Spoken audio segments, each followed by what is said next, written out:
Today, you're connected more than ever. Your friends, your family, your life. Having a partner that understands banking is what you do on your time, anywhere you like.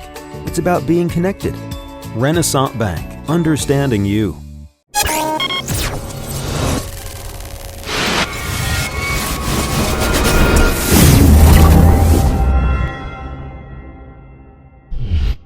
Sponsored by Renaissance Bank. Good morning and welcome to Newsbreak for Monday, January 9th. I'm Derek Russell. Remember, you can watch Newsbreak each weekday at 7 a.m. at djournal.com, Facebook, YouTube, or the Daily Journal's mobile apps for Apple and Android devices. First on today's show, let's take a look at the weather brought to you by Weather Underground. Temperatures are warmer this week with a lot of rain in the forecast. Today calls for clear skies with a high of 48 and a low of 40, 0% chance of rain.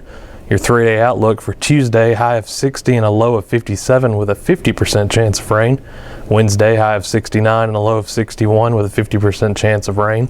And Thursday, a high of 71 with a low of 57, also a 50% chance of rain that day. For more weather, visit djournal.com/weather. Our top news for today, the odds against a statewide lottery are still long, but they may be improving. Democratic Representative Alice Clark of Jackson has authored a bill to create a lottery in Mississippi every year since 2003. She says revenue could be used to fund a college scholarship program as it is in other states. Although her past bills have never made it out of committee, she is more optimistic this year. That is because the State House passed 2 amendments last year that would have allowed for a Mississippi lottery. Both of those amendments were dropped later in the legislative process, however. The big question remains whether or not state leaders would support such a proposal. Governor Phil Bryant has long opposed a lottery. He recently said he would be open to a debate on the topic, but he would only want revenue to go to the general fund, not to education. House Speaker Philip Gunn remains opposed to a lottery, and Lieutenant Governor Tate Reeves has also expressed opposition, but has been a little bit more vague. He has said in the past that Mississippi requires gambling institutions to provide a real economic impact, citing the jobs and investment created by casinos. A love for antiques prompted Aberdeen's Dwight Stevens to enter the auction business. The 67-year-old owns Stevens Auction Company. He holds 4 auctions every year in Aberdeen, including one on Saturday. Stevens started as a lover of old things. He had a job with the Burlington Northern Railroad and ran an antique shop on the side. He also attended a lot of auctions and decided he could start his own business. He prides himself on being selective with his wares. Saturday's auction included a rare rosewood parlor cabinet made in 1860, a 1959 Chevrolet Corvette, and dresses worn by Whitney Houston. Stevens said the internet allows someone from a small town to still be in the marketplace nationally.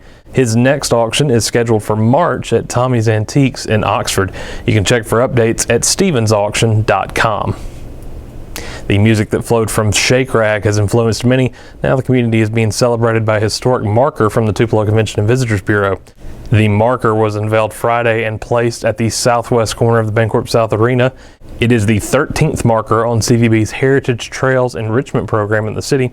Shake Rag was one of 2 major historically black communities in Tupelo. Elvis Presley was among those influenced by the blues, jazz, and gospel music it produced.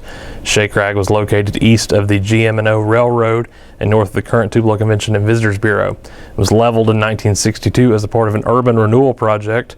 The Reverend Robert Jameson said Shake Rag was a unique place where everybody fought and everybody loved. The Mississippi Blues Trail also has a marker there. And in sports, the Ole Miss and Mississippi State men's basketball teams each won road games on Saturday.